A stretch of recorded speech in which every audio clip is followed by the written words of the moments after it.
साथियों, पृथ्वी पर हर प्रकार के इंसान रहते हैं। कुछ लोग धर्म को मानते हैं, कुछ धर्म को नहीं मानते। कुछ लोग पूरा जीवन दान पुण्य में बिता देते हैं तथा कुछ लोग अपना पूरा जीवन दूसरों को सताने में, दूसरों को दुख देने में और पाप करने में ही बिता देते हैं। साथियों, सवाल यह उठता है कि जो लोग अपने पूरे जीवन में किसी का बुरा नहीं करते, हमेशा दूसरों का भला करते हैं, पूजा पाठ में विश्वास रखते हैं, भगवान में आस्था रखते हैं, फिर अपने जीवन भर वह क्यों दुखी रहते हैं? दूसरी तरफ जो लोग अपना जीवन पाप करने में बिता देते हैं, दूसरों को दर्द देने में तथा दूसरों की संपत्ति हड़पने में, दूसरों के साथ बुरा करने में बिता देते हैं, वह लोग फिर भी सुखी रहते हैं। अधिकतर लोगों के मन में यही विचार आता है कि भगवान ऐसा क्यों करते हैं, क्यों पापी लोग सुखी रहते हैं और क्यों अच्छे लोग दुखी रहते हैं। साथियों, आज की कहानी बड़ी ही ज्ञानवर्धक कहानी है। कहानी को शुरू करने से पहले आप सभी का हमारे चैनल पर स्वागत है। साथियों, आपसे एक अनुरोध है कि वीडियो को पूरा देखें ताकि आप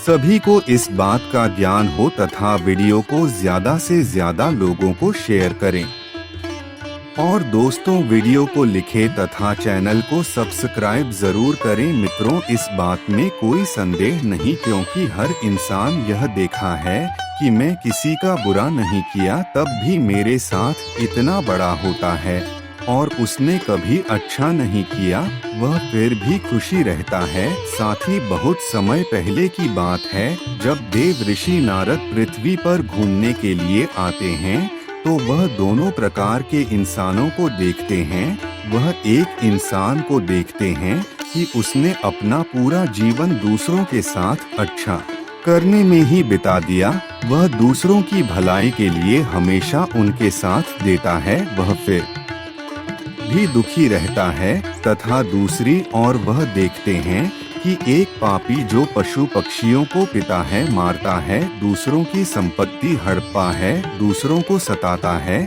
वह फिर भी सुखी रहता है। अब उनके मन में यही सवाल उठता है, ऐसा क्यों हो रहा है?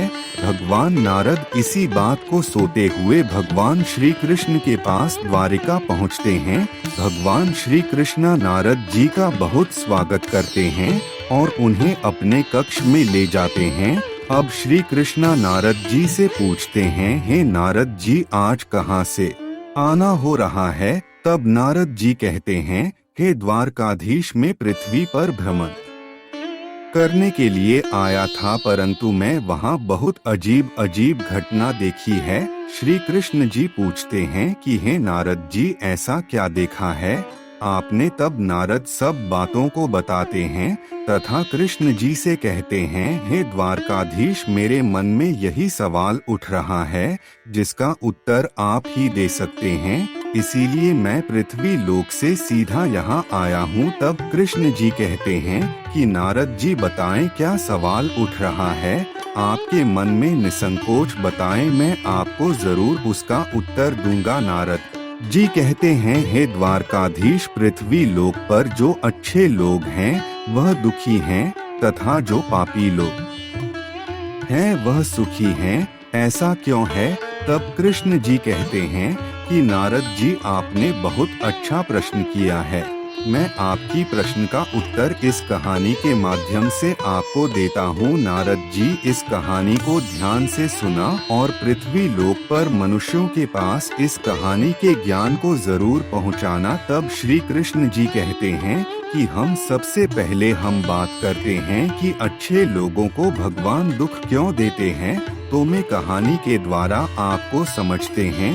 एक बार की बात है, पृथ्वी लोक में एक गांव में एक विधवा औरत रहती थी जिसके 3 बेटियां थी। बेटियों को छोटी सी छोड़कर ही उसके पति की मृत्यु हो गई थी। बेटियों को पालना बड़ा मुश्किल हो रहा था, ऊपर से गांव वाले भी उसे उल्टी सीधी ताने देते थे। जैसे तैसे पाल रही थी। बेटियों के बारे में सोच सोच कर एक दिन उसकी तबीयत बिगड़ गई। उसका अंत समय निकट आ गया था। धर्मराज का एक दूत उसे विधवा स्त्री के प्राण लेने के लिए धरती पर आया। वह उसे स्त्री के प्राण ले जाना चाहता था, परंतु वहाँ का नजारा देखकर वह खुद सच में पड़ गया। उसने देखा कि वह स्त्री धरती पर बेहोश पड़ी है। उसकी तीनों बेटियां उसके ऊपर सर रखकर पड़ी हुई थी। सबसे छोटी बच्ची उसके स्तनों से लिपटी हुई थी। दूसरी रोते रोते माँ के ऊपर ही सर रखकर सो गई थी। तीसरी बेटी अपनी माँ को जगा रही थी। देवदूत ने सोचा, इनका पिता पहले ही मर चुका है। अब यदि मैं इस स्त्री के प्राण लेकर गया तो यह बेटियां किसके सहारे रहेंगी। अब वह दूत उसे स्त्री के प्राण लिए बिना ही हेमराज के पास वापस लौट जाता है तथा वही यमराज को सारी बात बताता है और कहता है कि धर्मराज मैं चाहता हूँ कि इस स्त्री को और जीवन दान दे दिया जाए ताकि यह अपनी बेटियों को पालकर बड़ा कर सके। यह सब सुनकर यमराज नाराज हो जाते हैं और कहते हैं, अरे मूर्ख, यह तो विधि का विधान है। जिस समय पर जिसकी मृत्यु लिख दी गई है इस समय पर होनी है। ना एक क्षण पीछे ना एक क्षण पहले। ईश्वर तो सबके साथ अच्छा ही करता है। तुम कौन होते हो विधाता के लेख को बदलने वाले। तुमने उस महिला को ना लाकर ईश्वर के नियमों का उल्लंघन किया है। तुमने बहुत बड़ा अपराध कर दिया है, इसलिए तुम्हें इसका परिणाम भोगना ही पड़ेगा। तुम्हें पृथ्वी के मनुष्य के प्रति ममता है, इस पृथ्वी पर मनुष्य बनकर अपना पाप भोगो। देवदूत कहने लगा, हे स्वामी, धरती लोक से मेरा उद्धार कब होगा और कैसे होगा।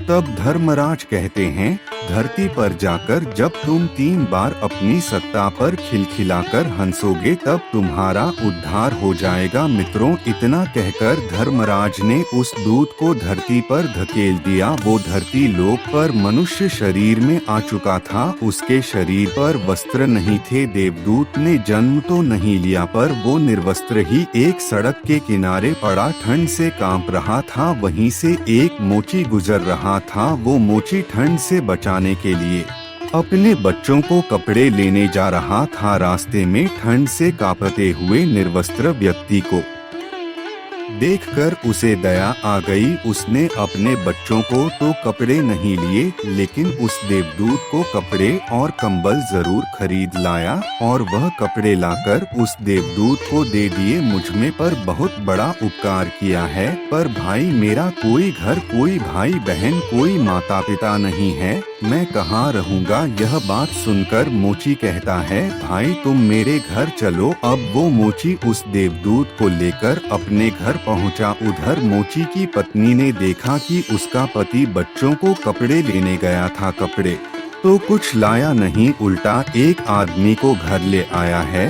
पत्नी अपने पति से झगड़ने लगी, उसे भला बुरा कहने लगी। यह देखकर वो देवदूत बहुत जोर जोर से हंस पड़ा। मोची ने पूछा, अरे भाई तुम हंसते क्यों हो, ऐसा क्या देख लिया आपने। तब देवदूत ने कहा है, भाई मेरी हंसी का रहस्य मैं आपको अभी नहीं बता सकता, समय आने पर मैं तुम्हें स्वयं बता दूंगा। अब वह देवदूत मोची के घर में रहने लगा और वह भी मोची की तरह जूते चप्पल बनाने का काम करने लग गया। अब उसके बने हुए जूते चप्पल लोगों को काफी पसंद आने लगे। लोग उसे ऑर्डर देने लगे। अब इसकी वजह से मोची की भी कमाई होने लगी और उसकी भी किस्मत चमकने लगी। धन की कोई कमी नहीं रही, सब कुछ अच्छा चलने लगा। एक दिन राजा का एक सैनिक एक चमड़ा लेकर इस मोची के पास आया और बोला, देखो हमारे महाराज इसी चमड़े के बने हुए जूते पहनना चाहते हैं। यह चमड़ा बड़ा कीमती है, तुम इसके ठीक से एक जोड़ी जूते तैयार कर दो। यह चमड़ा खराब नहीं होना चाहिए, पर ध्यान रखना इस चमड़े के जूते ही बने चाहिए। भूल से भी इसकी चप्पल मत बना देना। मित्रों, राजा का सैनिक चमड़ा देकर चला गया। इधर मोची ने भी देवदूत को समझाया कि देखो राजा की बात है, इसमें कोई गलती ना करना, चमड़ा भी बहुत कम है, इसलिए चमड़ा खराब नहीं होना चाहिए जूते की। कहकर वो गया है। तो जूते ही बनाना गलती से यदि चप्पल बना दी तो राजा हमें कठिन से कठिन सजा देगा। मित्रों, मोची के इतना समझने के बाद भी देवदूत ने उसे चमड़े से चप्पल ही बनाई। चप्पल देखकर मोची की सांस फूल गई। वो देवदूत को डांटना लगा, यहाँ तक कि डंडा लेकर उसे करने के लिए दौड़ने लगा। अबे मूर्ख, तुझे बार बार समझाया कि जूते ही बनाना, लेकिन तूने चप्पल बना दी। अब राजा हमें नहीं छोड़ेगा, तू भी मरेगा और साथ में मैं भी मारा जाऊंगा।